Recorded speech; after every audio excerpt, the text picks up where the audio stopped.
Hello guys, I am sure you can see how frightened Putin is, and that is the reason why he makes even more mistakes than usual, which is great.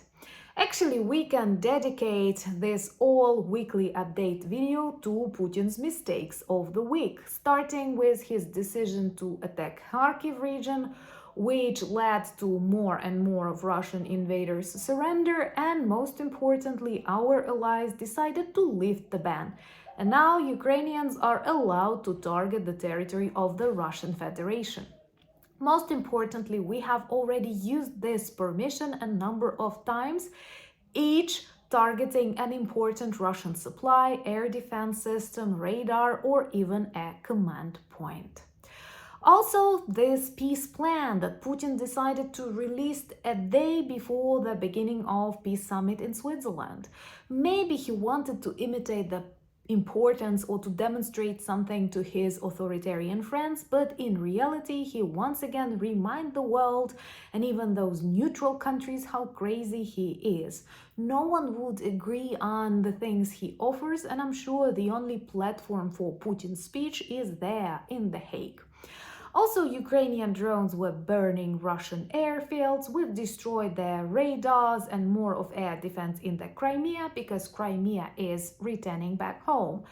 And new sanctions, new beautiful sanctions led to the collapse of Russian stock and exchange systems, and most importantly sent a warning to lots of Chinese banks, which actually demonstrate the decisiveness of our allies. And the decision of the EU to start negotiations with Ukraine and Moldova is also good news. So let me tell you more about this important weekly updates from an ordinary Ukrainian perspective. My name is Anna and I vlog daily from Ukraine since the start of the brutal Russian invasion. So if you're new to the channel, you support Ukraine, please subscribe and help us fight against Russian propaganda and fake news. And my longtime friends, check your subscription status and hit notification button. Peace Summit in Switzerland was huge. And it finished with a very important and a good communique. 90 countries that have come agreed on the majority of the things discussed. And these topics were not all of Ukraine peace formula, but the most important one that go first. Starting from nuclear security and peace to all prisoners of war, and also Ukrainian territorial integrity and no changes to Ukrainian borders. 80 countries have signed this communique. Even those that are treated as Russia's friends were present, demonstrating they understand who is deciding the future of the world, and no, it is not Russia. In general, more than 57 countries were represented by the heads of these states, like presidents and prime ministers, and I think many important decisions were also made not on camera. But anyway, this is a very powerful message and a demonstration of this unity that Ukraine needs that much. And I was also impressed by the speeches of the EU leaders and North America leaders and the Argentinian president, who also supports Ukraine. So, what I did like is when Olaf Scholz said that nobody discussed Putin's peace plan because it's BS and there is no reason to discuss it. I think that ignoring Putin is even better than discussing how bad he is. And also, Prime Minister of Italy, Meloni, was really strong in denying Putin's peace plan and saying that no one will ever agree on that, and we have to make Russia follow our vision of the future. And I believe that, as President Zelensky stated, the next summit of peace will actually be in a better atmosphere, deciding the future of the defeated Russia. I understand the way to the peace is not simple, but this unity and this understanding is very valuable and really strong.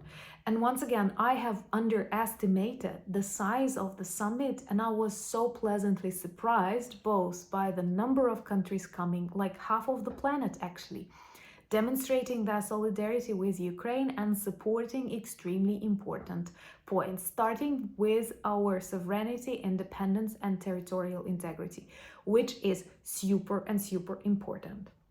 Of course, no one is going to give Russia territories that it wants. And it was crazy of Putin to air these ideas. I don't know what was he thinking about, because in reality, what it did, it actually made those countries that are neutral or trying to find something normal inside Russia turn away from it. Thank you, Putin, for being so crazy, and all because he's very frightened and he starts making more and more mistakes. And if you're new to the channel, remember to join. This is the easiest way to demonstrate your solidarity and help us spread more information about Ukraine and our fight. So his decision to attack Kharkiv region was totally crazy. It led to many tragedies on Ukrainian territory, but it also caused serious trouble to the Russian army. Well, first of all, they wanted to extend Ukrainian front line, but they have also extended their own. Now, seeing this crazy plan of the Kremlin gobbling, our allies mobilized and allowed Ukraine to target the territory of Russia, which is a very new important precedent and a new important move in the way this war develops. Something that was banned, unnecessarily banned, but because of Putin's crazy behavior, not only because of Ukraine's work and kindness of our partners, but also because of how crazy Putin is. We've received this permission, and with this permission, we have already destroyed a number of objects that were close to the front line, to the border with Ukraine, and we may say that Kharkiv now is much safer. I do have friends there who clearly state that when this ban was lifted, voila, they don't have more cabs falling to that extent. Vovchansk, a city that they erased, a city that they shelled like crazy, dropping lots of cabs on a daily basis, now is a grave for many Russians, and also many of them are surrounded now by Ukrainian armed forces. Once again, being normal, perhaps they will become prisoners of war. We will exchange them for Ukrainian prisoners of war, who were also an important topic on this peace summit, and Ukrainian children that are now stolen from Ukraine on the web pages of Russian orphanages. Like, that's awful, but at the same time, the world sees it all. And finally, the world speaks about that with no, shades. I see that the majority of global leaders are not afraid or not taking Putin seriously, and he is no more treated as one to negotiate with, or at least discuss something with. And now lots of Russian soldiers that were sent to death actually in this Kharkiv region, they are surrounded, they are hiding on a aggregate plant, and in general, I could say I don't feel sorry for them. I feel sorry that they were born in Russia and they did not do anything to change this regime, and now they have to come and die in Ukraine. And we also make no Russian soldier feel safe, because now Ukraine is allowed to target Russian military objects on the territory of the Federation. All these years of war, they felt totally safe, really close to the front lines, hiding to the, I don't know, how do you say it? I don't want to say bunker, but when some evil creatures, they are hiding in something like holes, rabbit holes. So they were hiding, they were mocking Ukrainian soldiers who were not safe, because you know, like every part of Ukraine is within reach by Russian missiles. But now we can actually neutralize their locations, military targets, and I'm sure more of them feel fear and they will make more mistakes, just as Putin does now. Also, Ukrainian drones and Ukrainian missiles and partners' missiles were working hard in the Crimea.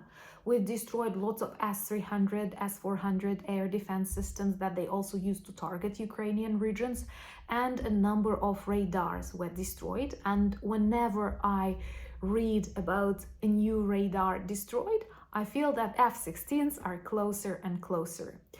They will not be game changers, but they will definitely simplify a lot of Ukrainian missions, and I'm sure you will see how good we are using the tools that you invest in the future peace and security of the world. And I'm very grateful for that. And whenever I see a new radar destroyed, I realize more and more of Ukrainian infrastructure is prepared for the arrival of these beautiful falcons.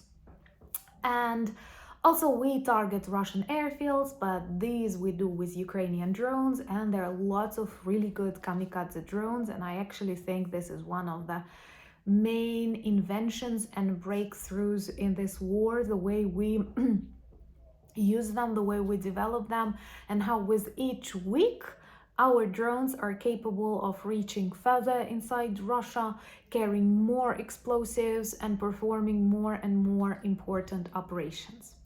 But not all war takes place on the battlefield. Of course, this is the most important aspect. And for me, actually, the most important peace summit is taking place on the front lines with Ukrainians leading. Share and subscribe and like if you agree with me, because informational battlefield is also real.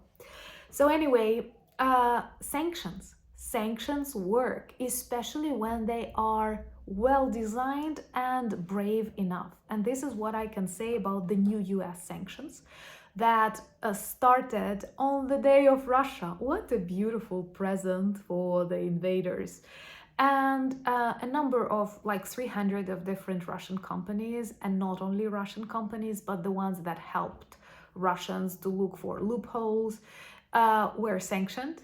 And in the result of that, we have a huge collapse in the exchange rate. And this reminds me of the times of the Soviet Union. And I did love how Jake Bro described that on the channel, that in Russia now, if you want to sell $1, they will give you $50, 50 rubles for it. But if you want to buy $1, you have to pay 200. So 100, I'm saying that there is difference 150 rubles. So when you sell $1, they give you 50 rubles. When you want to buy $1, you have to give 200 rubles. Oh my God. Oh my God. And Russians accept that. So guys, those who pray and hope for protest within the Russian society, you better pray for the strength and resilience of Ukrainian armed forces and more supplies coming our way. Because Russians are so, zombified or so traumatized that they accept everything, even this kind of robbery from their own dying Kremlin. But this led to serious collapse.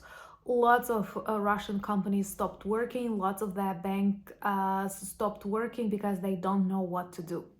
But this kind of troubles are normal for Russia. They experience them but what is more important, this is a very strong message to China, because China is the country that pretends to be very far away from war, but in reality supplies Russia and does everything for Russia not to lose. And lots of Chinese banks actually help Russia avoid sanctions, but now they won't. And this demonstrates that our partners can do a lot even without this military campaigns against Russia, but with the economic ones. China is an authoritarian regime. China is definitely not an ally to all of us. But by the way, it's interesting, do I have any Chinese subscribers? Because I know there are people who fight and stand for democracy in China. Let me know in the comments below. That would be really interesting to get to know you, if it's safe for you, once again. But most importantly, China is very pragmatic. And unfortunately, both outcomes of this war seems like normal to this country. Russia losing, well, okay, they will continue annexing it. Russia winning, Russia cannot win. Russia will be very dependent on China. It will sell gas for coins, kopecks, they say it in Russia, very cheap. And China uses this once again to annex Russia. So in both cases, Russia is to a great extent Chinese. And I honestly do not understand those people who say that we need Russia to counterfight China. Please explain me in the comments, if you can, what makes these people think so? How on earth you believe that Russia can be our ally fighting China when they are more alike, when they share this communist approach, authoritarian law, when their leaders don't want to be changed, they don't have elections and so on, freedom of speech? Why on earth do you think that it can help us counterfight something? No. Such regimes should be stopped, punished, and all by force, because unfortunately bullies only understand force and strength. I know it's not our choice, but what is else left to do? Of course, not to follow the Putin's peace plan. So anyway, these sanctions really made me excited, and all of this happening at the beginning of the peace summit in Switzerland is actually an important demonstration of even stronger support of Ukraine than was in 2022, and this makes me happy, honestly, because there were really dark times, autumn, winter, when we ran out of supplies and people were in doubt. But it seems like during these dark days, lots of EU leaders, lots of North American, South American, because by the way, Global South was very present at the summit and the majority of countries supported communique. So it feels like something important, a major shift happened during that days. And now I think the West and all the other democratic countries are many steps closer to the understanding that the defeat of Russia is our ultimate goal. And that's the only way to achieve long peace in Europe and the world. And I like it, because that's true. Believe me, I'm Ukrainian and I know what Russia is.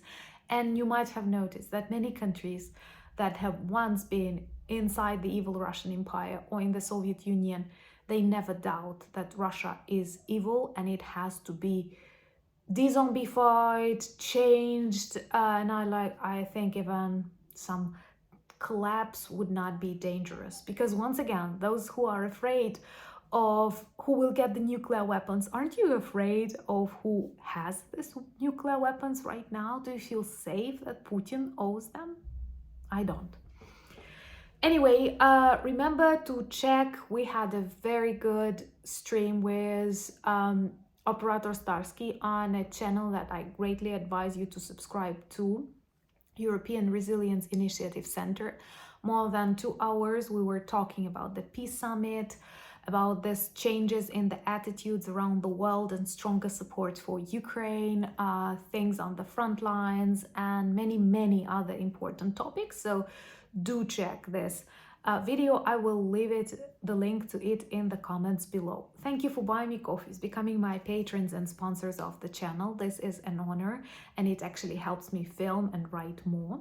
Remember to join me on Instagram, Threads, X, and Discord, and check our merch shop that has lots of really good items that work well as reminders and conversation starters about Ukraine. And thank you so much for all the work that you do to support Ukraine, because all of these global leaders who make correct decisions are actually led by you. And I am beyond grateful for every message that you leave to your decision makers, for every conversation that you hold with your neighbors, with your classmates, I don't know, with anyone, because it works, it helps, and I'm very grateful. Slava Ukraini!